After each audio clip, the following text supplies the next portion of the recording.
Howdy. Welcome to the final module, Personal Finance and Forecasting. Congratulations on making it this far. So for this module, we'll try and go through the lecture as quickly as possible. A lot of the things we're going to be talking about may be a little confusing up front, but getting our hands-on experience with some Excel work may help in kind of solidifying all this knowledge. So let's go ahead and jump into it. I'll start with a small caveat that this is just the tip of the iceberg. So we're going to be talking about how to kind of look at investments in a stock or a portfolio of stocks and then forecasting future behavior. But that's just the tip of the iceberg. So if you like this kind of stuff or want to do financial analysis in your future, you'll need to keep going because there's a lot more information that is almost necessary before you start making good, sound financial decisions. So this is just, consider this the appetizer for your future financial career. Okay. So we'll start by looking just concerning the fact that we have time series data as opposed to cross-sectional data. So up to this point, we've worked mostly with cross-sectional data where we have a single snapshot in time over a lot of different units. Now we're going to look at a single unit or a single individual or agent or organization or country over many, many, many different time periods. So for example, this is just a snapshot of what some time series data could look like. The unit here is a country, we'll say the US. And now the rows, instead of being individual units like individuals or agents or organizations, we've already fixed that unit, and now the rows are different years. So this data set has information on inflation and unemployment for a single country, and now the rows, which are observations, are individual years. So now our little index, our little lowercase letter that we have in our models is not going to be I, it's going to be T. So these individual rows represent time. Seems like not a big deal. It turns out to be a little bit of a big deal. We'll get to this later. There's some different assumptions that we have with time series data that are important. So time series data can take a lot of different kind of formats. So stock prices are usually time series where we're looking at an individual stock or a collection of stocks, and we're looking at the price of that stock over time. Crude oil is something that changes over time. Cattle prices, crime rates, housing expenditures. There's a lot of different types of time series data out there. For this lecture, we are primarily going to be focusing on stock prices. But just know that anything that you have that has information for a single unit over time can be in a time series data, and you can do all of these types of things. So even though we're only talking about stocks and stock prices, just know that you can do this same kind of technique with really anything else that's a time series data. Okay, so investing, so from some personal finance. So let's start with some just very basic definitions. So let's say that we want to invest in a stock or some stocks. And so we're interested in really two things. So one is the expected return. That's the expected return. It's pretty straightforward. It's what we expect an investment will return. So if we are putting in $1,000 into some kind of investment in stocks, then we should have, or we do have some expectation of what we expect to get back from that investment over time. So if we're investing in Apple, for example, and we invested $1,000 in Apple, we have either explicitly or implicitly some expected return from that investment. So maybe a year later, we expect that $1,000 to turn into maybe $1,100 or $1,200. And so we can calculate that expected return in a very explicit way. And then the other side of the coin is risk. So we may expect Apple to return $200 after a year, but there's a risk that won't happen. And so risk, we say, is the likelihood that the real return will differ from the expected return. So if we expect Apple to yield us $200 in a year, that could happen, or it could be any number that's different from 200. It could yield us exactly the same amount. We could put $1,000 in, and any year we take $1,000 out. Nothing has happened. It could be the case we put $1,000 in, and Apple encounters some struggle, and we take out $800. We've lost $200. We could put $1,000 in and take out $1,500. There's a lot of different outcomes, and so the risk is that likelihood that our expectations of the return differ from the real return. Okay. So what do we mean by return? So return in terms of stock prices is just going to be the difference between two time periods of the price of the stock divided by the price at one period prior. So what does that mean? Let's say the return of Apple stock today is going to be the price of Apple today minus the price of Apple yesterday divided by the price of Apple yesterday. Okay, that's going to be in percent terms, so we're going to get a percentage from this division, this little math here, and so that might be a 1% return, meaning that if we put $100 in, we're going to get $101 out if we take it out after a single day. So this return, we're calling it a return here, but it's going to be in percentage terms. Okay. The expected return there then is going to be the average of that percentage return that we calculate over some period of time. So if we have daily stock prices for Apple for 10 days, then the expected return for Apple is going to be the daily return that we can calculate for each single day. The addition of all of those things divided by 10, which is the number of days that we have data for, which just means we're taking the average percent return over those 10 days, and that's how we're going to calculate the expected return. Pretty simple, pretty straightforward. Risk is something we can also calculate, but before we do that, we should understand that there are two broad types of risk. The two are systematic risk and unsystematic risk. Systematic risk is risk that affects the entire system, and unsystematic risk is risk that is going to affect an individual stock or company. So systematic risk, one of the great examples that we are all very familiar with right now is COVID-19. So COVID-19 has come around and it has affected the entire financial system. So whether we are thinking about Apple or Dell or Disney or Home Depot or whatever an individual company you're thinking of, really everyone is affected. This is a system-wide, really big shock to the entire financial system of the U.S. and of the world. And so it's really hard to guard against that type of risk. It's really hard to see pandemics like COVID-19 coming. Once they come, there's really not much you can do because the entire system has been affected. So systematic risk is risk that unfortunately is really hard to guard against. Unsystematic risk is something that we have under our control, the ability to try and guard against that. So unsystematic risk is something that would affect an individual company. So let's consider Southwest Airlines. If Southwest Airlines is a stock that we own, and for some reason there is a labor strike at Southwest Airlines, that's going to negatively affect the stock price of Southwest, right? And so if we only held Southwest Airlines stock, and that was the only financial asset that we had, yikes, that's not good, right? If there's a labor strike and that's the only asset that we have, our financial standing is going to be hurt.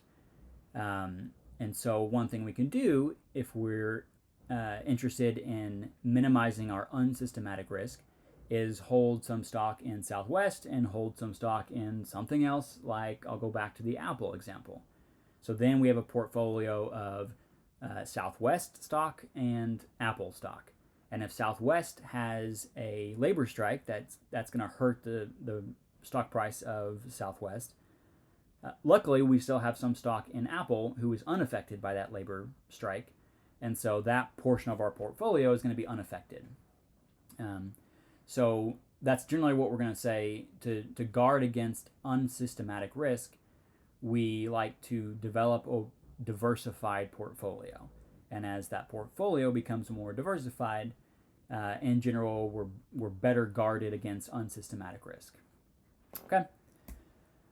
Okay, so this slide says exactly the same thing I just said. So we're going to focus on diversification as the way to guard against unsystematic risk.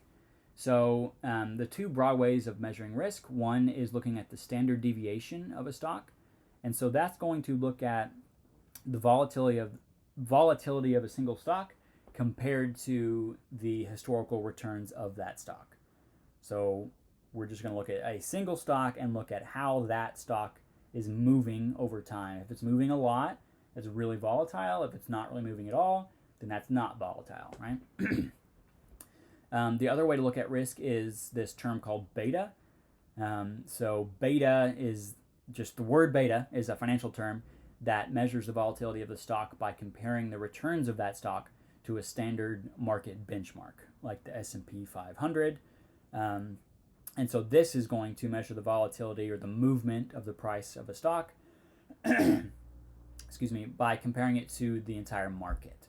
So the entire market, like the S&P 500, it naturally is going to move up and down over time. Hopefully, long term, it's going up and up and up. But when things like COVID-19 hits, that market benchmark is going to go down, right? And so beta is a measure of how an individual stock moves with or against the market. So we'll see in a second, but if beta is above 1, that means that the individual stock we're looking at or the portfolio of stocks we're looking at is moving more than the market. If beta is less than 1, that means that our stock is moving less than the market. Okay, and so depending on what you want, and depending on how old you are or how risk-loving or averse you are, sometimes you want really high betas and sometimes you want really low betas.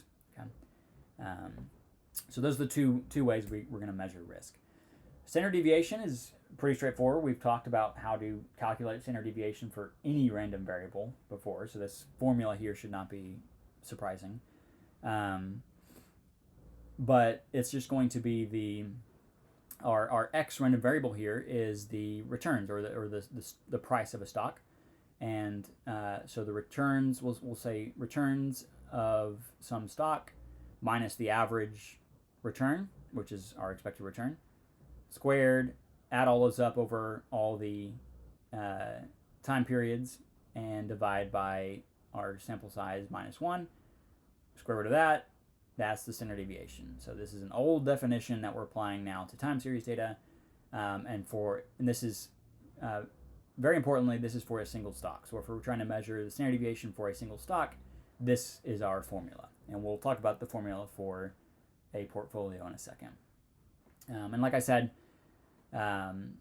if we have high risk, so that's large levels of a standard deviation, that's attractive for aggressive growth investment strategies, where you're going to take on risk because high risk is usually associated with high reward, and so you're trying to beat the market by being risky, and that's unattractive if you're trying to develop a more conservative growth strategy. Okay. Beta, the other way we measure risk, is just the covariance between the returns of a single stock and the returns of a market divided by the variance of the returns of the market. Okay, pretty simple formula, and this should look very familiar, right? So that definition of our beta is very familiar. That's the exact same definition that we derived for the estimate of a slope coefficient in a linear regression. It's exactly the same. So we're going to see how we use regression in a second, but this is no different from the slope of a linear model. Okay, it's exactly the same, and we derive that in module 3 if you want to go back and check that out. But anyways, this is going to tell us the behavior or the volatility of an individual stock or portfolio compared to a market. Okay, so we're going to use linear regression in a second.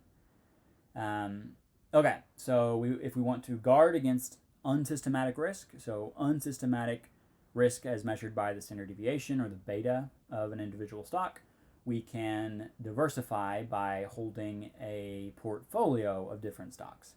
And portfolio is just a fancy word for a collection of different stocks. Okay.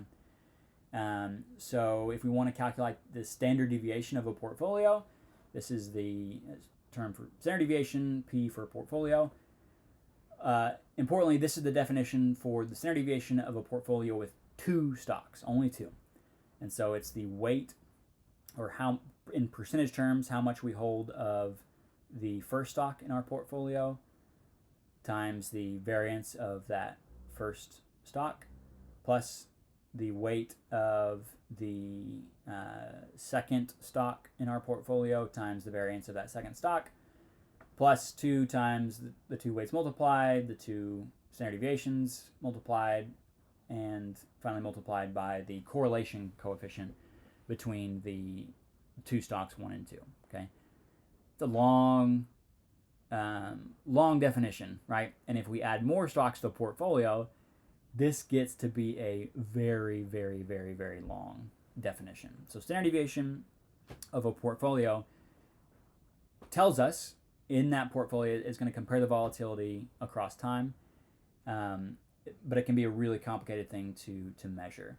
The beta, on the other hand, is measuring the risk compared of the portfolio compared to the market, and that remains a pretty easy thing, right? So the only thing that's changed here is RP, which is the return of the entire portfolio. So we can measure the expected returns and the returns of a portfolio, and then compare that to the returns of the market and recover this beta. So as we add more and more stocks to the portfolio, it becomes easier and easier to calculate beta than standard deviation. Okay, so let's go ahead and just apply some of this stuff. So we're going to invest some initial principal in a single stock and then a portfolio of 2 stocks, and then try and decide how we should diversify or decide how much of each stock to invest in our portfolio. Okay, so let's flip over to Excel. Okay, so let's jump into it. Here in Excel, you can find this on eCampus or in the video description below. We have data on the closing price of 2 stocks, Apple and Southwest Airlines, which is LUV, and then the S&P 500, which is going to be our market benchmark. The data we have is in monthly time steps. So here we have the closing price at the beginning of the month in May of 2015, June of 2015, July 2015, etc. And if we scroll down to the bottom, we see this goes all the way until the beginning of this month, which is April 2020. Okay, so we have that closing price. How do we get that? It's actually pretty easy, so I'll show you just very quickly. If you go to your internet browser, it's a strange picture, sorry about that. Just go to Yahoo Finance and type in the ticker for whatever company you're talking about. So I'm going to look at AAPL, which is Apple, and hit enter. And here we go. We just get a lot of information on Apple. And if we go to the historical data tab, actually, before we do that, let's just look real quick at this beta. So this beta, they've calculated as 1.17. So here we go. This is something that we're going to calculate in a second, which is the how much Apple moves in comparison to the S&P 500 or some market benchmark. Then they use 5 years monthly data, which is the same data we have in Excel. So that's cool. We're gonna come back to that number. So if we click on historical data, here it's going to show us a bunch of different closing prices. We can select the time period. Let's go 5 years back. Yes, we want historical prices. We don't want daily. We want monthly. Okay. We're going to hit apply, and then we can click this download data button, and that's going to give us information on the opening price, the high during the day of trading, the low during the day of trading, and then the closing price, and then adjusted close. For here, I'm just using this initial close. Okay, so that's how we get that data. So you can go ahead and grab this data yourself, very easy, very quickly. So this is the data here. So let's go ahead and look at several things. So we just talked about this in the lecture. So first, let's look at the expected return of Apple and Southwest and the market over these 5-year period. So how do we get the expected return of Apple over the past 5 years?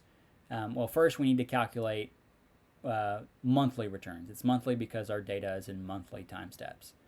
So what's the monthly return of Apple for May of 2015? Well, we don't know because we don't know what the return or the closing price was in April of 2015. So the best we can do is actually start 1 month in, which is in June of 2015. And that return, like we've talked about in lecture, is just going to be the return on the 1st of June minus the return on the 1st of May divided by the return on the 1st of May. Okay, that's going to give us the percent return. That's negative 0.037. That means that Apple between May and June of 2015 fell in price by about 3.7%. Okay, so it went from 130 to 125. We can calculate the percent return, and we're just going to call that the return. And we can do the same for Southwest Airlines and the same for the market benchmark. Okay. Cool. So we've had then we get returns for all of these different time steps, right? And so the expected return for Apple over this 5-year period is very easy in Excel. That's just going to be equal to the average of all of the observed returns. So we're just going to take the average over all of these Apple values, hit enter, and there we go. So the expected return of investing in Apple, if we're using or looking at the past 5 years of data, is 0.015, which means 1.5%. So if you put in some amount of money investment into Apple stock, you should expect to earn about 1.5% growth on that investment. Okay, that's the expected return. We can do the same for the expected return on Southwest Airlines. So we just take the average over all of the observed returns, hit enter, and that's going to be 0.004, meaning the expected return of investing in Southwest is 0.4%. So not quite as good as Apple. And the expected return of the market, so if you're investing in, say, some kind of market-based index or what's called an index fund, where you're buying a little bit of stock across the entire market. Index funds are actually very popular right now. We're going to say, again, equal to the average of all of the observed returns of the S&P 500 over the past 5 years. Hit enter, and there we go. It's 0.005, meaning that if we invest some amount of money in a market index or an index fund, then we should expect a 0.5% growth. Okay, so not great, but at least it's growing, right? All of these are positive. That's somewhat good news.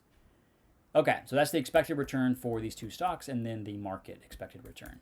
So what about standard deviation? Standard deviation, like we said in lecture, for an individual stock is very easy. In Excel, it's just going to be STDEF, standard deviation, of that same data. So all of the expected returns for Apple. Okay, hit enter, and there we go. Standard deviation for Apple is 0.078, and so that is just a measurement of how much the daily returns, or sorry, monthly returns for Apple are changing over time. And we can do the same for Southwest Airlines and S&P 500. We're just going to copy that same formula and paste it on these two. So here we can look at the standard deviation. We see that Apple is 0.078, Southwest is 0.09. That means that Southwest has a higher volatility than Apple. And both Southwest Airlines and Apple have a higher volatility than the market index S&P 500. Okay? Cool. So we have an idea of what we should expect from investments in our two different individual stocks and an idea of their individual volatilities. So now what we want to do is try and calculate a portfolio standard deviation, and that's going to measure how much a portfolio of owning both Apple and Southwest Airlines stock is going to vary over time. That's going to be a measurement of risk.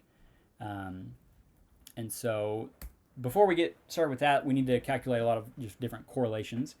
So this correlation is going to be here the correlation between Apple and Southwest. That's going to be equal to correlation, C-O-R-R-E-L, between Apple and Southwest. And so again, we just look at these returns. We want to highlight first the entire column of Apple, and then do a comma, and then select all of the observed returns for Southwest. Okay, so we're selecting both of these, what's called arrays. We hit enter, and there we go. The correlation between Apple and Southwest is going to be 0.27. It's positive, meaning that as Apple stock is going up, or the return or the closing price of Apple is going up, then Southwest is also going up, although it's weak. Remember, correlation is bound between -1 and 1. So it's positive, meaning that these two stocks are moving in the same direction. And so from an investment standpoint, that could be a bad thing. Sometimes often you want negative correlation between the individual stocks in your portfolio. But it's not necessarily a bad thing to have positive correlation. What it means, though, is that if Apple's dropping, so is Southwest. And so if your portfolio consists exclusively of Apple and Southwest, and one of them is dropping, that means your entire portfolio is dropping. So this positive correlation is a bit of a concern. So at this point, you might want to think about additionally diversifying, so buying additional stock in other stocks. Okay, but for this example, we're just going to focus on these two. You can calculate the correlation between Apple and the S&P 500 and Southwest and the S&P 500 exactly the same way. We're not going to do it here, but I encourage you to try and do that on your own. And so the final thing we want to calculate is this portfolio standard deviation. So if we own some Apple and we own some Southwest, what is the standard deviation or the measurement of risk of that new portfolio? And actually, let me just move this down real quick. I forgot to include something. We need to include what we call weight. So this weight is going to be, in percentage terms, how much of Apple and Southwest are going to make up our portfolio. Okay, so if we want to split our portfolio and buy half Apple, half Southwest, then we're just going to say the weight on Apple is 0.5 and the weight on Southwest is 0.5. Okay, that means 50% of our portfolio is in Apple and 50% of our portfolio is in Southwest. Okay, and we can change these numbers, and we'll change them in a second in a pretty cool way. Okay, so now let's look at the measurement of risk of a portfolio that has both Apple and Southwest stock. So how do we do that? Let's go back to our lecture. Remember, this is the standard deviation of a portfolio, square root of all this stuff. So let me go ahead and write this complicated formula. So it's going to be equal to the square root of the weight of Apple squared, okay, multiplied by the standard deviation of Apple squared, which is just the same as saying the variance, okay, plus the weight of Southwest squared multiplied by the standard deviation of Southwest squared, which is the same as the variance, okay, plus 2 times the weight of Apple times the weight of Southwest times the standard deviation of Apple times the standard deviation of Southwest times the correlation between Apple and Southwest. Okay. Long formula. So I'm going to pause for a second and make sure you have similar numbers. Okay. Hit enter. And there we go. Our portfolio standard deviation is 0.068. So something magical has happened, right? So we have a portfolio that consists of Apple and Southwest. Apple has a standard deviation of 0.07. Southwest has a standard deviation of 0.08. But the portfolio, the combination of the two, has a standard deviation of 0.06, which is less than either one of them. So this is a very cool and important financial moment here. Clearly, it is clear that it is much better to invest in a portfolio if you're trying to minimize risk, because, I mean, we can see very clearly here that even when there's a positive correlation between the two stocks, holding a portfolio of two stocks results in a lower standard deviation than either of the individual stocks. Okay, so that's cool. So this is very clear numbers here that show the portfolio of Apple and Southwest is a safer investment than investing all in either Apple or Southwest. Okay, cool. So one last thing we're going to do very quickly is trying to decide, okay, how much should we invest in Apple and Southwest to minimize the standard deviation here. Okay, so we're going to use solver. So before we do that, I'm just going to set up one more equation here, which is going to be equal to the sum of the different weights. Okay, that should definitely equal 1. We want to make sure that that's true. So now, after you just add that additional piece, we're going to hit solver. And now we're going to tell solver the following objective. We want to set our objective to this portfolio standard deviation. Okay, we want to minimize that standard deviation, which is another way of saying minimizing our risk, by changing our variable cells, the weights of Apple and Southwest in our portfolio. And then we need to add a constraint. That constraint is going to be our cell reference is this sum of the two weights needs to be exactly equal to the number 1. Okay, hit OK. And that's just telling Excel, mess with these weights, but make sure that they're both adding up to 1. It needs to add up to exactly 1, okay? Because we don't want to just throw away money, right? All of the investment that we're making needs to go in either Apple or Southwest, okay? Now, if we hit solve, then Excel is going to do its thinking for a second. It found a solution. We're going to hit OK, and here we go. So what we have found is that to get it didn't change by much, but this is the lowest possible portfolio standard deviation given the data we have for Apple and Southwest. Okay, this is the lowest risk that we can achieve. The lowest risk that we can achieve is by buying about 62% of Apple stock and 38% of Southwest. Another way to say that is that our portfolio, if we're investing $100, we should dedicate $62 to Apple and $38 to Southwest, and that's going to be the lowest risk investment we can possibly make with a portfolio of these two stocks. Okay, so pretty cool. So there we're using solver and an optimization to try and minimize our risk. Cool. Okay, so that again, that's a measure of risk, of volatility of a single stock or a portfolio by relating the historical returns of that stock or of that portfolio. The other thing we can look at are these betas, right? So these betas are going to be the volatility of Apple, for example, compared to the market. Okay, and so for this, we know that beta is going to be equal for Apple is going to be equal to the covariance between Apple and the S&P 500 divided by the variance of the S&P 500. Okay, and then the same for Southwest. How do we get that? Well, we can calculate that directly using that covariance and variance definition, or we can just run a very quick regression. So to do this, just really quickly, I'm going to just copy these titles very quickly. It's just going to make things a little easier. So what's the beta for Apple? Let's go to our data analysis regression tool. Okay. For our Y range, we're going to select Apple. Okay, the historical returns for Apple over the past 5 years. And for our X range, we're going to select the S&P 500. Okay. And click on labels. And actually, let's go ahead and just send these results to the same page. Okay, I'll send them right here.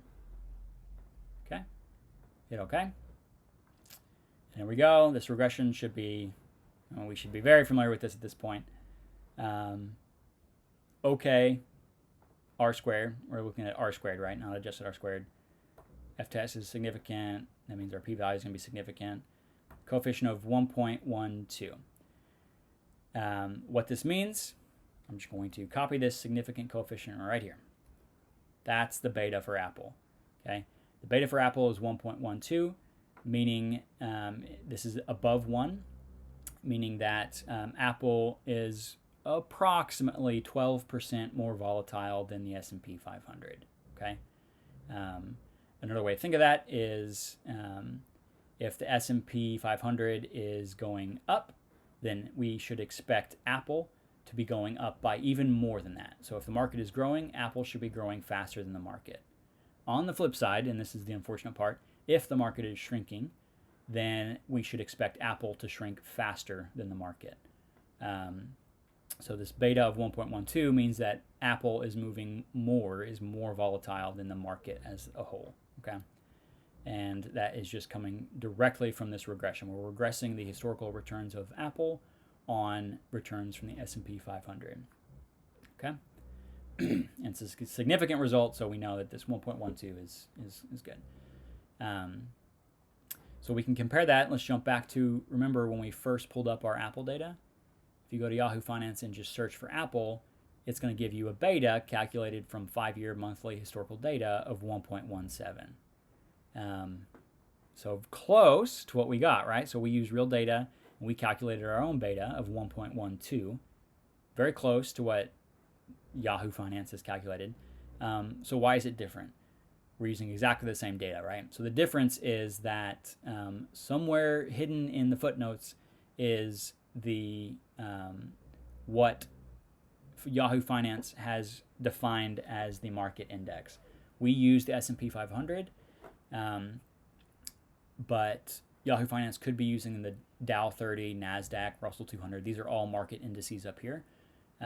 They could be using simply just a different market index, and that's going to be the reason why we get slightly different numbers. But in general, pretty similar, right? Apple's moving more than the market. What about Southwest? Well, let's just do a really quick regression. So our Y range now is going to be not Apple, but Southwest. Okay. The X range is still the S&P 500, so that has not changed. Now let's go ahead and just move the output down a little further. Hit OK. There we go. R squared's good. F test good. P-value good. There's our coefficient. That's our beta. Okay, I'm just going to copy this up here. The beta for Southwest is 1.547. So again, this is greater than 1, meaning that Southwest is moving or is more volatile than the S&P 500 market. Okay, so what that means is as the market's going up, Southwest should be going up even faster. As the market is falling, Southwest should be falling even faster.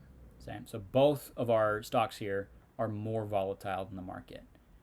If you are trying to be a little more conservative with your investment strategy, you would want to try and do all of this analysis to try and find a certain stock with betas below 1. If the beta is below 1, that means when the market is growing, that whatever stock that is growing slower than the market. But the good news is that when the market is shrinking, a beta of below 1 means that stock is shrinking slower than the market, which is a good thing in your portfolio. Okay. But anyways, so we have two relatively volatile stocks here in our portfolio. So what's the portfolio of the entire investment? So to do that is actually a simple calculation. We don't need to do any kind of other regression. The beta for the portfolio is just going to be equal to the beta for each individual stock multiplied by its weight. So here the beta portfolio is going to be our Apple beta multiplied by the weight of that in our portfolio plus the beta for Southwest multiplied by the weight of Southwest in our portfolio. Okay, hit enter, and there we go. The portfolio beta is 1.28. So unlike our standard deviation analysis here, where the portfolio is less volatile than either of the individual stocks, okay, that's objectively true. Now, if we're comparing our volatility to the market, we see that our beta of the portfolio is somewhere in between our different individual stocks, okay? So the beta portfolio is 1.28, which is in between Apple and Southwest, okay? So what does this mean from a financial standpoint? If you are investing a portfolio of both Apple and Southwest stock, then that investment is going to be less volatile than either individual stock over time, and the portfolio, again, is going to be somewhere in between the volatility of either individual stock in relation to the market, okay? So it's not, the good news here is that it's not going to shrink if the market is shrinking. Your portfolio is not going to shrink as fast as if you were just holding Southwest. And it's also going to grow, if the market is growing, your portfolio is going to grow more than if you were just holding Apple, okay? So there we go. If we were to do the same solver analysis, we get a very disappointing result, okay? If we were trying to minimize this beta portfolio by trying to optimize the amount of weight, what's going to happen is if we do that in solver, solver is going to decide to put all of our weight into either Apple or Southwest, okay? Because this portfolio beta is in between the two, it's going to minimize it by picking the lowest beta and then investing everything in that. But clearly, if we were to do that, let's say 1 and 0 here, invest everything in Apple, then our volatility is higher than it could be over time, and but compared to the market, it's the same as Apple, okay? Which again is not necessarily what we want. Okay, so that's it. So now let's move on to forecasting. Okay, so now we've looked at trying to understand current conditions by looking at past data. Now we're going to just turn around and try and look at past and current conditions to try and predict the future, and that's forecasting. So before we get into it, it's important to know that what we're going to talk about is not going to incorporate uncertainty. So the models that we're going to talk about are not as good as they could be. If you want better models, like I said, you need to keep going with financial analysis, and you'll be able to do some pretty great forecasting. But we're going to keep it pretty simple here, which is going to mean we're not going to build the best models. And then the second preliminary, even if you go as far as you possibly can with forecasting, the age-old adage applies that a model is always wrong, but a good model is useful. So we never make the assumption that we can perfectly predict the future. That's bogus. But we try and be as good as we can be in trying to predict the future, and know that we will never ever get to a point where we can perfectly predict the future. There's always uncertainty, and so almost always our prediction is going to be wrong. But hopefully we can be as close to right as possible.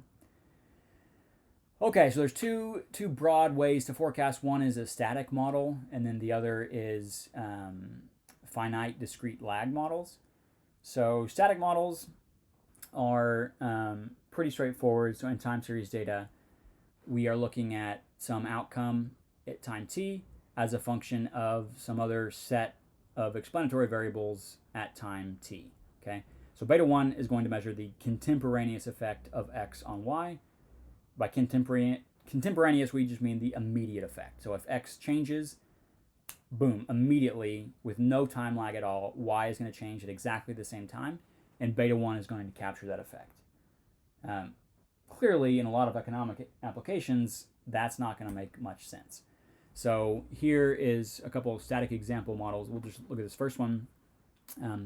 We are trying to model inflation, let's say in year t, or actually, better yet, let's say in month t. Inflation in month t is going to be a function of the unemployment in month t. It's a static model. So what that means is that as unemployment changes from month to month, immediately in the same month, inflation is going to change by some amount. What is that amount? That's beta 1.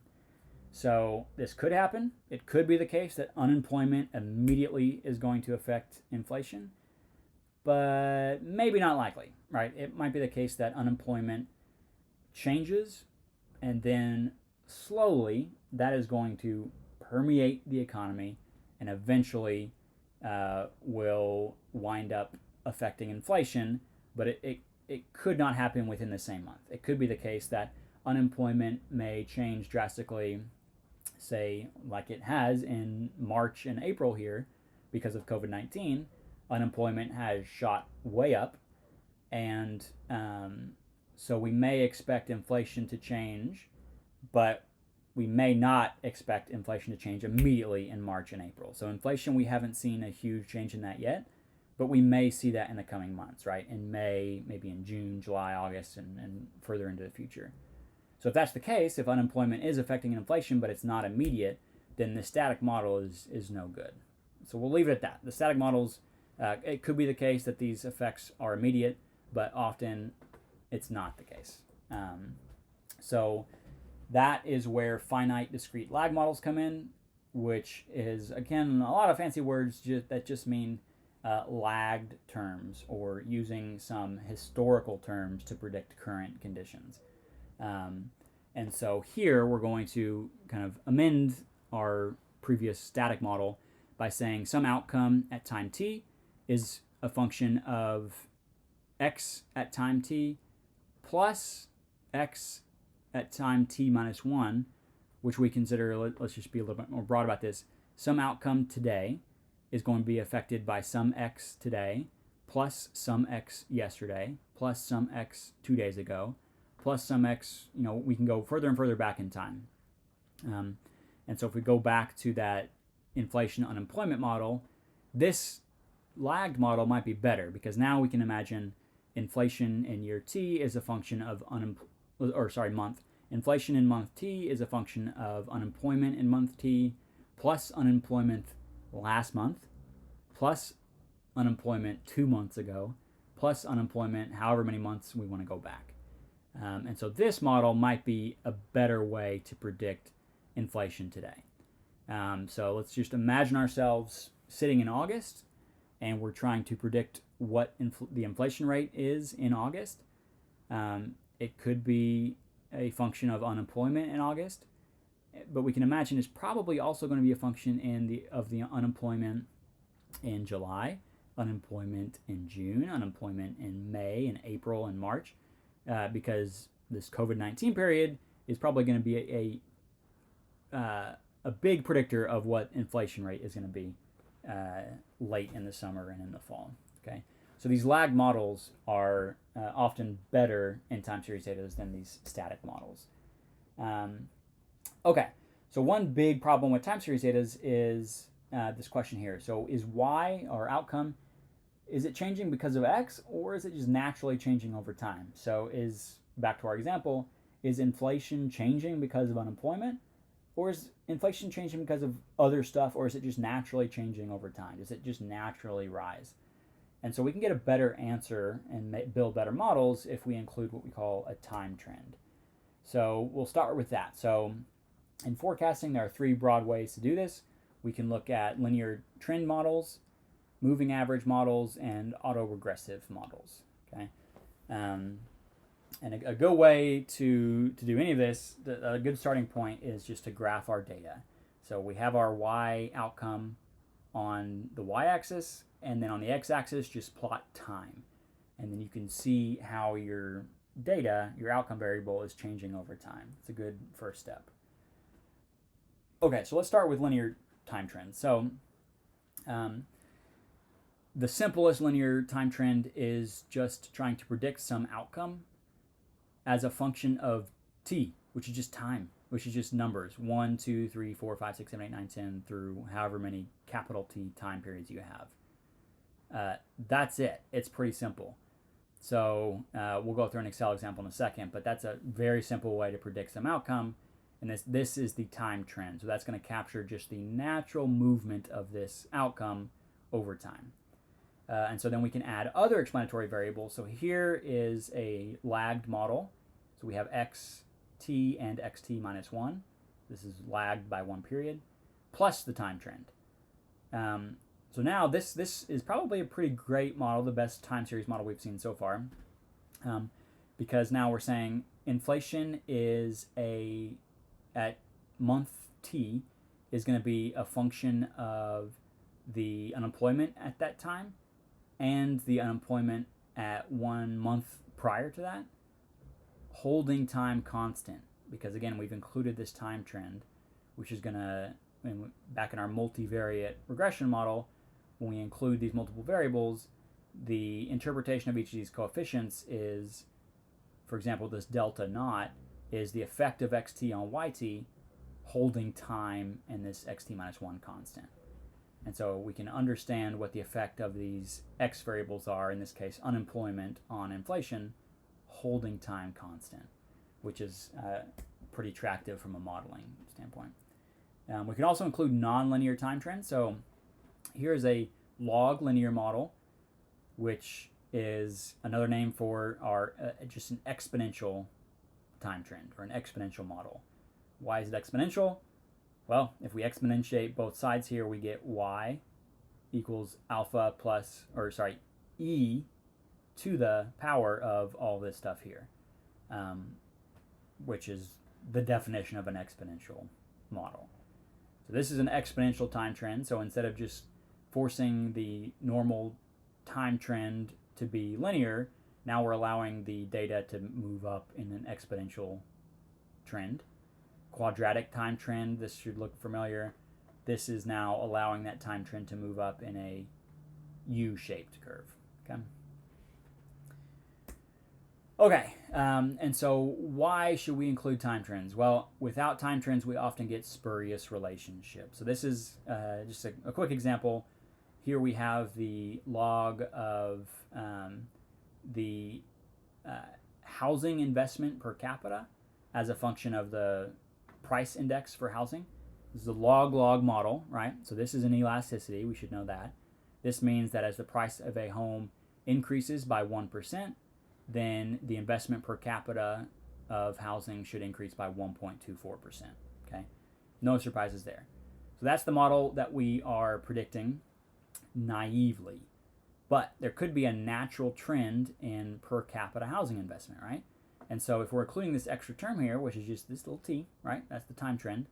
If we include that in there, now this coefficient on the log of price is the effect of the price of a home on per capita investment holding time constant. And in that case, we get a negative effect. And if we actually look here, if we look at the coefficient and then the standard error in parentheses, which we talked about last time, we see that this is a significant positive result, meaning that as prices of homes increase, we should see more investment. Here we get a negative result, but looking at the standard error, this is insignificant, meaning that the price of a home does not affect per capita housing investment. Okay, this second one is a better model because we've held time constant here, and so we're getting a better effect. This first model is not holding time constant, so this is suffering from omitted variable bias. So if you are in the real estate business and you run this model naively, you're going to say, hey, as housing prices increase, people are investing more in homes. Let's increase the price of our homes. But the real model, the better model, is saying that no, that has no effect on investment. Okay? And so if you were to do that in this naive case here, if you were to increase the prices of your homes, in reality, that's not going to affect the per capita housing investment, and it may have detrimental effects elsewhere in your business model. Okay, so again, this is just a case of omitted variable bias, which we've already talked about, but these time trends are pretty important to include when you're working in time series data. Another thing to include is seasonality. So seasonality we can address by including a bunch of dummy variables. And so this is particularly important in agriculture. So it may be the case that, let's say, the price of some agricultural product, maybe corn, could be a function of different months. So different months corn is going to have different prices, right? And so we're excluding one base case. In this case, we're excluding January.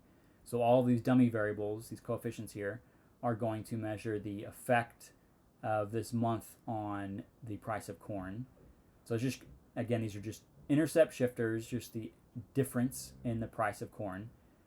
So beta 1, for example, is going to be the difference in the price of corn in February compared to our omitted base case, which is January. Beta 2 is going to be the difference in the price of corn in March compared to January. Beta 11 is going to be the difference in price of corn in December compared to January. Okay. Seasonality is actually pretty easy to identify when you just plot your data. So here, really doesn't matter what data this is, but we have some Y value for the data, and this is time, right? And so when your data looks like this, where it's exhibiting this pattern that's very predictable over time, it's just kind of repeating itself like in this cycle, that is strong seasonality. That means that whatever period this is, if this are these months, then it looks to be around November or December. Every November and December, this outcome, whatever Y we have, is peaking, right? And then in January, February, it's crashing. So you can capture this kind of pattern by including those dummy variables, okay? Some time series regression assumptions. These aren't super important for now. I mean, they're obviously incredibly important when you're thinking about the econometrics of it. We have the first three assumptions are the same as when we were doing normal econometrics. Actually, sorry, the first four. But then we add this additional two assumptions here. One is no serial correlation, which means that the error between time of any variable is uncorrelated. So if we're trying to predict some outcome, there's an error every single time we predict. That needs to be uncorrelated with between different time periods. And then those errors also need to be distributed normally. Okay? So we won't spend too much time on that, but if all those assumptions hold, then we get a blue OLS estimator, which we've talked about as the best linear unbiased estimator. And so then we can make the same type of inferences that we were doing when we were working with cross-sectional data. Okay, so that's linear time trend models. The other way to do forecasting or predict future outcomes is with a very simple moving average. So moving average actually you don't need to do any kind of regression. If you want to predict something tomorrow, so this is, let's say this T is today, plus 1 is tomorrow. If you want to predict, let's say, the corn price tomorrow, then we're just going to take the corn price today, plus the corn price yesterday, plus the corn price however many P periods back we go, divided by P, and that's going to be our prediction. So it's really just taking an average over some lagged time periods. And we'll do that in Excel. That's actually pretty simple to calculate. And a moving average is then going to be a really simple way to predict the future. But kind of maybe shockingly, the moving averages are often pretty good at predicting the future. And we'll see some examples. Then the final way we're going to use to forecast is what's called an autoregressive model. So autoregressive model is where we're trying to predict some outcome, Y, tomorrow, but instead of putting explanatory or independent variables on the right-hand side, we're going to put exactly the same variable that's on the left-hand side on the right-hand side, but we're just going to include lags of that variable. So here we are going to run a regression, but that regression is going to predict the corn price tomorrow as a function of the corn price today, plus the corn price yesterday, plus the corn price however many P periods we want to go back. If you have P lags, then that is known as an ARP model. So if we have 2 lags, that's an AR2 model.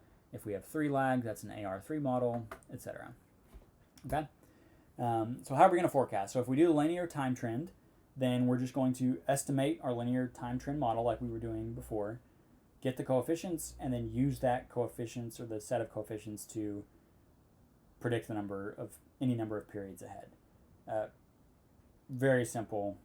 Could be naive, but it's simple. For a moving average, we want to decide first how many periods back to go, and then we just calculate that average for the different previous time steps, and then use that to predict the next time step.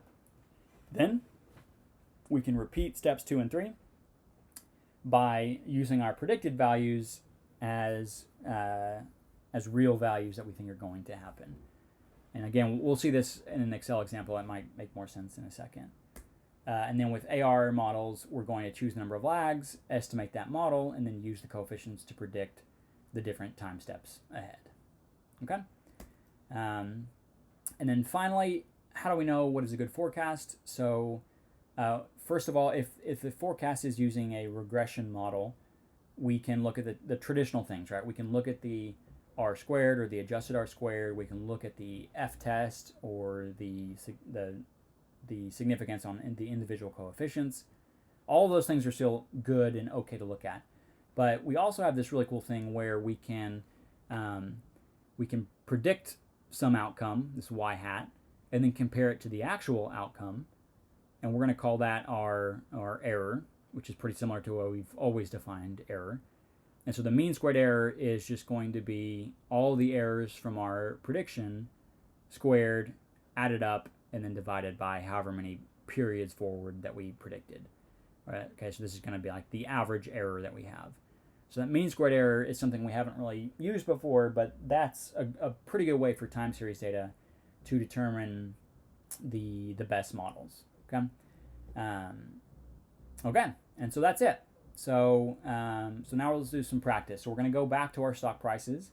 We're going to do some forecasting. We're going to use a linear time trend, a moving average, and an AR model, and try and predict the future, and then decide which model works best for our data. Okay? Cool. Okay, so let's apply some of these forecasting techniques. So here in Excel, I have the same data that we have just worked through earlier on portfolio management.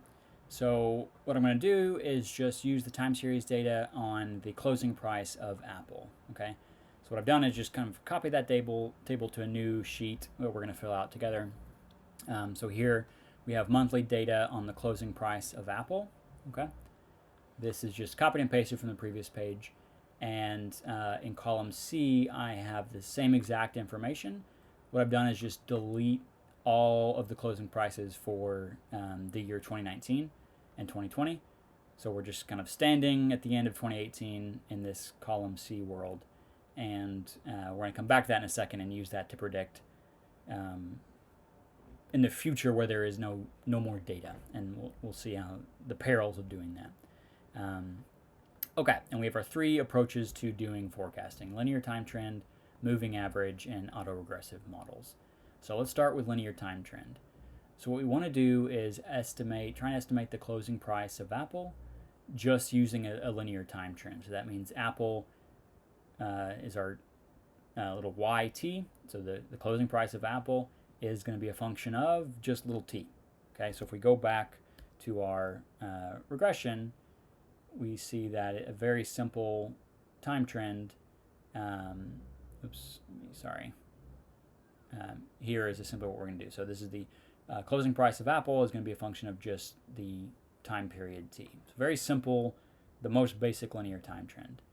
And so what I've done here is just numbered. So time period 1, time period 2, time period 3, etc. Okay, all the way through 44. These numbers really have no special meaning. They just number time as it goes along. So we're going to, in this column D, predict the closing price. So to run the linear time trend, we're going to go to our data tab. Let me go ahead and zoom in. Go to our data tab, data analysis, regression, our Y range. Again, this is the closing price of Apple.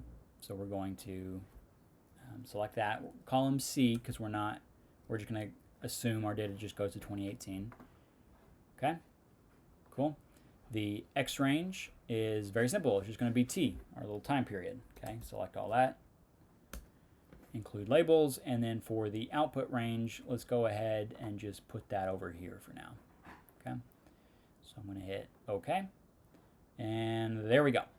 So we've run a regression. This is a simple linear time trend model. Pretty good, R squared, f-tests, p-value significant, and the coefficient and intercept here are both significant. Okay. So what this means is that the closing price of Apple on the first of a month is going to be 87.66 plus 2.43 times t. Okay. So what does that mean? Well, let's go back to our linear time trend model here. Okay. So if we want to predict the closing price of Apple, that's just going to be equal to the intercept. And I'm going to copy and paste this formula a lot. So what I'm going to do is hit F4. So that's going to lock this cell reference to the intercept. We talked about that earlier. Okay, so intercept plus the coefficient on the time period. Go ahead and lock that one too. Multiplied by the actual time period. And then don't lock that, okay? Hit enter. And there we go. So in the first time period, this model, which is a pretty good fit and has significant coefficients, is predicting that the closing price of Apple is 90. Okay, clearly pretty far off the first case. But what we're going to do is just copy that same formula down. And, okay, let me just go ahead and delete this. So what this is doing is predicting Apple based solely on this linear time trend. And so if we go down here to December 1st, 2018, we are predicting a price of Apple of 194, and the actual price was 157. So there's going to be an error there, right? So pretty far off in that case, but in other cases, not so far off. So let's say March 1st, 2018, the actual closing price was 167, and we predicted 172. That's not too bad. That's not too far off. That's a pretty good prediction. But in other cases, it's really far off, right? So again, all forecasting models are bad, but well, they're wrong, but sometimes they're useful. So that's a linear time trend model. Very simple way to predict any kind of time series data. In this case, we have closing price of Apple. Okay, the next technique is moving average. Moving average does not require any kind of regression, so that's nice. The moving average, if we go back to our lecture notes, is just going to be the moving average of the last P time period. So this is the average of the outcome of Apple closing price for the last 3 lagged periods. Okay, 3 is just because we're using them. We just decided that that's the number of lags we want to use. If you want to go further and use moving average of 4 or 5 or 2 if you want, that's fine. But for this example, we're going to use 3 lagged time periods. Okay. So that means the predicted Apple price on May 1st of 2015 is going to be the average of the return in April and March and February of 2015. But we don't have any information on those closing prices. So without that, we can't do this moving average here. What about June? Well, June, the predicted price is going to be the average of May, of April, and March. We have May, but we don't have March or April, so we can't do that. In June, again, we only have the 2 months prior data. We can't do that one. So actually, the first month that we can predict with this data is going to be in August here. Okay, so that is just going to be equal to the average of the prior 3 periods. So Apple's closing price is 112, but we're going to try and predict that by using the average of the last 3 lagged time periods. So the average of the past 3 months is going to be our prediction of what the closing price is today, which by today I mean August 1st, 2015.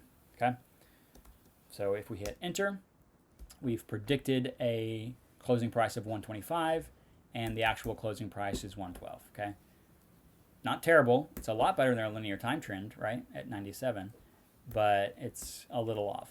We've overestimated the closing price here. So we can go ahead and copy this down. So for September 1st, 2015, we are taking the average 3 values for August, July, and June, right? Okay. So let's just go ahead and copy that all the way down. Delete these weird results for now. Okay, so here, again, we're just using lagged periods of the closing price to predict the current closing price. So it's moving around a little bit more, and we go here to the end. It's predicting 207, but in reality, the closing price was 157. So our linear time trend, at least in this time period, was a better predictor than our moving average. But in other cases, that might not always be the case. So let's consider this time period here. So this is March again of 2018. The actual closing price was 167. Our linear time trend model was predicting 172, and our moving average, which required no regression at all, remember, is predicting 171. So actually, this very simple average model is doing a better job, at least at this time period, of predicting the closing price. So again, it's going to be different in each time period, but in general, that's how we're going to do linear time trend and moving average forecasts. Okay, and then the final way we're going to try and predict Apple price is this autoregressive model. So we're going to do an AR3 model. So AR3 model means we are taking the last 3 lags of Apple price and using each of those as new explanatory variables. Okay, so what does this mean? T-1 is the price of Apple in a prior time period. Okay, so let's focus on this. So this is June 1st of 2015. The closing price was 125, right? We know that. The closing price a day before that, though, or I guess let's a month before that, was May 1st, 2015, which was 130, right? So for this row, this observation, which is the observation of Apple in June 1st of 2015, the T-1, or the lagged outcome, is the closing price 1 month prior, which is the close in May of 2015, okay? So essentially what I did is just took this whole column here, copied it over here, and then just moved it down by 1, okay? And then T-2, that lag is going to be by 2 periods, so now the 2-period lag of the closing price of Apple in July of 2015 is going to be May. So again, that's that May.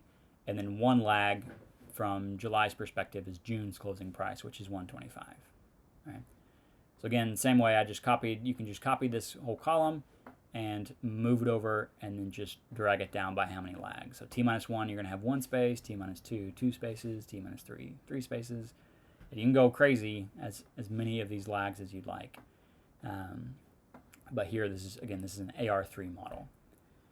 Okay, so what we're going to do is run a regression, but remember we can't run a regression. Okay, so we'll run this regression. And the price of Apple is going to be our outcome variable, Y. So this is the actual observed values. And our explanatory variables are these lagged variables, okay? So let's go ahead and try and do this. So go to data analysis, regression. Our Y range, again, unchanged. That's just going to be the closing price for Apple, right? Our X range now is changing. Now we're just going to highlight all 3 of these lagged variables and select this entire set of columns, okay? Labels, and then the output range, let's go ahead and just put it beneath this linear time trend model. Okay. Hit OK. Uh-oh. What has happened? We've got an alert. So we've got an error here because we've included these missing values, okay, in the regression. So let's cancel this, cancel that. So we don't want to do that. So what we want to do is make sure we have all good data with no missing values. So unfortunately, we actually cannot consider these first 3 days or months, May, June, and July of 2015, because we have some missing data up here, right? So what we're going to do is actually we're going to start our regression model in August of 2015, where we have information on all of the lags. Okay. So now if we do our data analysis and regression, the Y range, now we need to amend it a little bit. Again, we're starting in August of 2015 and then going all the way down. Okay. And for our X range, we're again starting in August of 2015 and including all three of these lagged terms. Okay. And okay, go ahead and hit enter, and there's our regression. That works. So the problem again is we get some weird, whoops, I hit labels. So don't hit labels when you do that. Let me just go ahead and redo this very quickly. So I'm going to hit data analysis, regression, because we're getting rid of some of these rows. Again, don't hit labels because we didn't include labels this time. Okay, hit OK. Good. Sorry about that. So x variable 1 is going to be our t minus 1, t minus 2, and t minus 3. I'm just labeling these for convenience.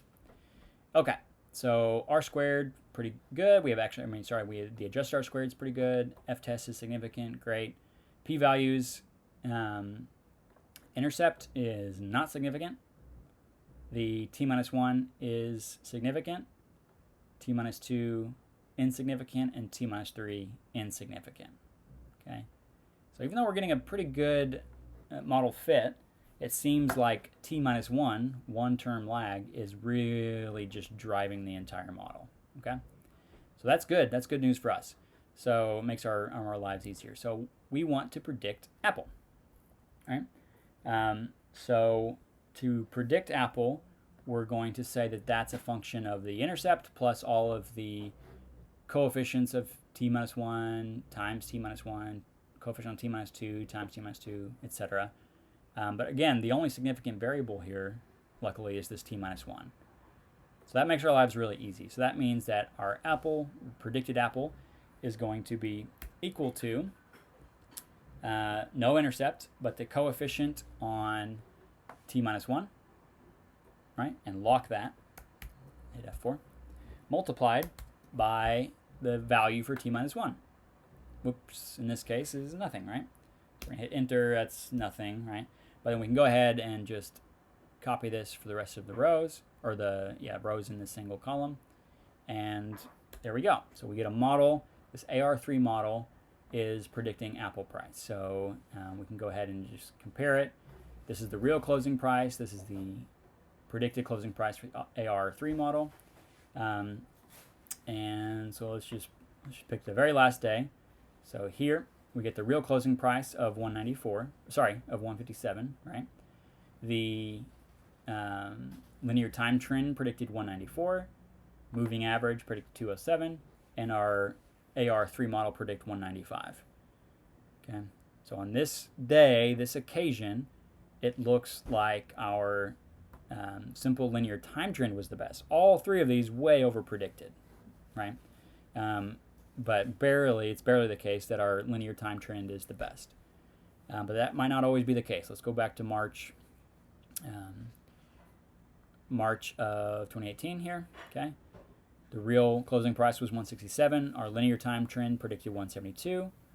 Our moving average predicted 171. And our AR3 model predicted 195, okay? In that case, it looks like our moving average is best. We can go through and cherry pick on different days. Any one of these models may be the best. But what we want to do is trying to decide which three of the best are truly the best that we should be using to forecast. So one thing we could do for the linear time trend and AR model, both required regressions, right? Which one had a better model fit? We can look at the R squared compared to the R squared of the linear time trend model compared to the adjusted R squared of the AR model. And we see that the adjusted R squared of the AR model is higher. So it looks at face value that the AR model might be better, right?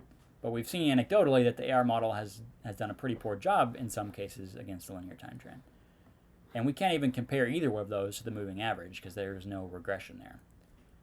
So, like we talked about in lecture, what we want to do is calculate this mean squared error, okay?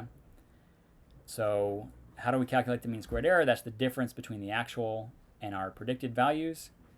We square all of those errors, and then we just take the average. Okay, so in Excel, that's pretty easy to do. What I'm going to do for simplicity's sake is insert a couple of columns here. Okay, so I'm going to, this is the real closing price, right? This is the closing price as predicted by the linear time trend. Okay. Whoops. I'm going to just paste the values here. No formulas.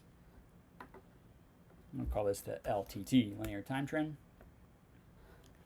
And then we have, actually, sorry, I'm bouncing around a lot. Let me do something a little bit better. So we have actually the closing price and then a predicted for all these models. So here I'm going to list the squared errors of the linear time trend, the squared error of the moving average, and then the squared error of the AR model. Okay. Let me just go ahead and give me some more room. Okay. So what is the squared error of the linear time trend model? That's going to be equal to the predicted price of the closing price of Apple minus the actual closing price, right? I got those backwards from the lecture, but it's okay because we square them, right? And actually, so what you want to do is start with the parentheses and then look at the difference between the predicted and actual price, right? And then square that. Okay, it's a squared error. So we're going to copy that for the rest of the column there. What about for the moving average? The moving average, again, our first time we could predict is down here. So we're going to start here. So the squared error is just going to be equal to, in parentheses, the predicted price from the moving average model minus the actual price squared. Okay. Copy that down. And then finally the squared error from the autoregressive model. So our first real prediction for the autoregressive model comes here in period t-1. Okay, so we're going to start there. It's going to be equal to the predicted price from the AR model minus the actual closing price squared. And then we can copy that for the rest of the column, which is not working. I'll just do it the old school way. Okay. Okay, so now for every single time period, which is a month, right? These are all by monthly data. We have the squared error for each of our models. Remember, some models start at different time periods. Linear time trends can start right away. Moving averages, you need to allow for some lag. In the AR model, you also need to allow, in this case, for a little lag. So we want to compare apples to apples when we take the average, the squared error, which is the mean squared error. So just to simplify things, let's just go ahead and delete all this information here. Okay. So that way we're all starting from the same first row. Okay. So what we're going to do, I'm just going to scroll down to the bottom here and calculate the mean squared error for each model. The mean squared error is just going to be equal to the average of all of these squared errors. Okay. So again, we want to start, make sure we have the same amount for each of these models. So we're comparing apples to apples. So the mean squared error for this, for the linear time trend, is 290. We can just copy this formula and paste it for the other two. And there we go. Okay. So this is the mean squared error, which is the average squared error, which is the average difference between our predicted and real value over all our different predicted values. Okay. So what we want to look for when we're trying to predict or use forecasting models is try and find the minimum mean squared error, which in this case is the this second one, which is surprisingly maybe our moving average model. Moving average model, which required no regression at all, on average has a mean squared error of 252, which is smaller than either of the other two models. Okay, if we just take the square root of the mean squared error, that is going to give us the average difference that our models are off by. So I'm going to just say this is equal to SQRT, square root of the mean squared error. Okay, this is going to be a easier number to interpret. So what does this mean? This means that on average, we, using this linear time trend model, we are going to be off on our prediction of the closing price by $17. The moving average, on average, we're going to be incorrect by $15. And the AR model, we are incorrect by an average of $18.50. Okay? So those are a little easier to interpret, but the mean squared error is the thing that we want to try and pick the minimum. So with this data, using a MA3, moving average of 3 lag periods, and an AR3 model in a linear time trend with no other explanatory variables, okay, a lot of caveats there, it turns out that the simple moving average is the best model. And so if we were trying to predict Apple, given the data we have out into the future, we want to use the moving average model. Okay? Okay. That's it. But there's a danger here. Because what happens when we start going into the future? So for the moving average, again, is just going to be the average of the last 3 time periods, right? So what happens when we go here? So this is, again, in our world, we are entering into an unknown world, right? We are sitting at the end of 2018, and now we've entered 2019. We're predicting a price that we don't actually know exists, right? What does that mean? Look, this average is now the last 3 time periods, right? So we can predict pretty effectively using real data 1 period into the future, okay? Cool. What if we go one more? Okay, there's going to be a problem here. If we look real quickly, we are now averaging over these 2 numbers plus an empty cell. That's not good. What we want to do is average over the 2 time periods plus our predicted value, right? So for this one, actually our predicted is not 168. That's going to be equal to the average of the prior 2 time periods, okay? These 2, and our predicted value. Okay, that's, now we are using the last 3, and the most recent one was a predicted number, right? Okay, so 173 is our actual one. Okay, what about here? We want to use the last 3 time periods. So the average is going to be these 2 time periods plus the actual observed values. Now, again, we're still looking 3 periods back. 2 of those backwards periods now, though, were actually predicted themselves. Okay, 172. Let's do one more, and then we can start going a lot faster. What is the average now of the last 3 periods? Actually, the last average, or the average of the last 3 periods, those are all predicted values. So it's going to be the average of those predicted values. Okay, we're going to hit enter. And now we can just continue this ad nauseum. Keep going and going and going. Again, what does this mean? This value here in August of 2019 is using the predicted values of the prior 3 months. Okay, so we can do this and go as far as we want into the future. But look what happens. If we do that, eventually our moving average is going to stop oscillating and just settle, right? We're just settling on this price of 174. Because what we're doing is using predicted prices as kind of effectively historical real data, but it's not real data, right?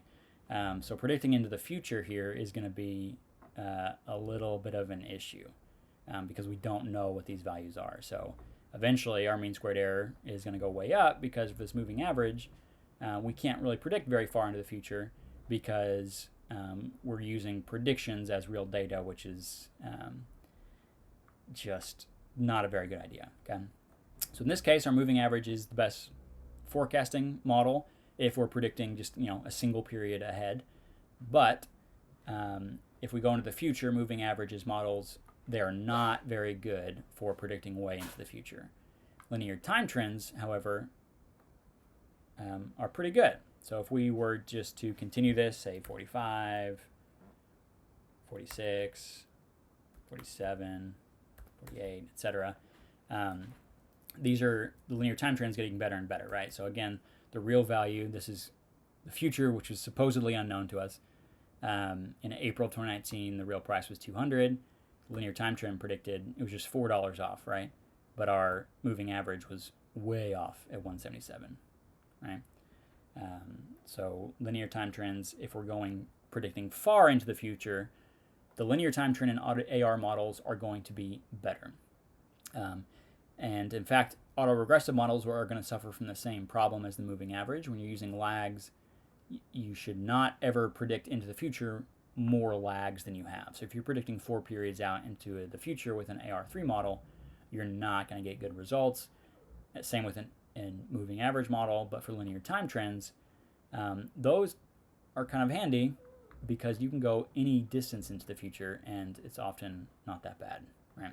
So we can do 49, 50, etc. Let's just go ahead and continue this all the way out.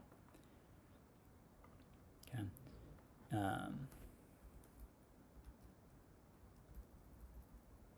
So now, here we are in real life, right? So in April of 2020, this month, the closing price earlier this month was 267. This linear time trend predicted 233.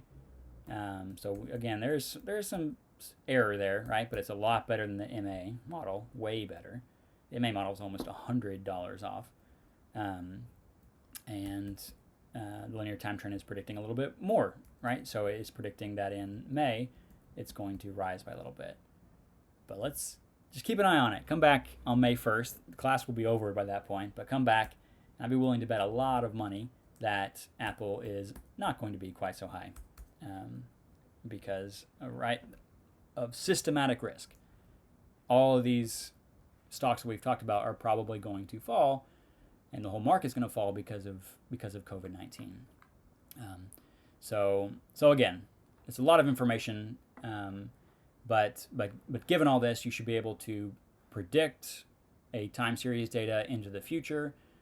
You should decide which model is best using calculating the mean squared error, and just know that if you're predicting far into the future, that's always dangerous, but linear time trends are usually the least dangerous, or at least less dangerous than MA and AR models. Okay?